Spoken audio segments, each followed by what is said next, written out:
भरतपुर थाना पुलिस आज पेट्रोलिंग चलैथिला बेले गोटे विश्वस्त सूत्र खबर मिलला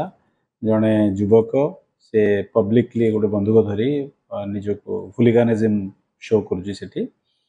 पुलिस तत्क्षणात जाई ताकू काबू करथिला ता पाखरु गोटे देशी बंदूक और दुईटी जीवंत गोली मिलथिला।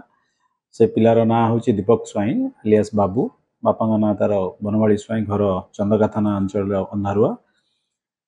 ता ना रे आगुरु मध्य बहुत केस अच्छी आज गिरफ्त करा जायछि एवं कोर्ट चालान करा जायछि। नहीं आमर विभिन्न समय रे जेतेबेले मध्य हमें खबर पाउछु एवं एंटी डकैती patrolling anti arms dealing patrolling blocking checking सबू करा जाउछि आमर समाज को अपराध मुक्त करिया पई आमे से क्रम रे बहुत समय सफलता मध्य हासिल करूछु। रिसेंटली कमिश्नरेट पुलिस आम सीपी सार डीसीपी सार आमको डायरेक्शन मध्य देइछंती एमती विभिन्न अपराधी कबलरू समाज को मुक्त रखापी से विभिन्न प्रकार अस्त्र शस्त्र जबत करने आमर बहुत समय प्राय समय ब्लॉकिंग एवं चेकिंग जारी रही विभिन्न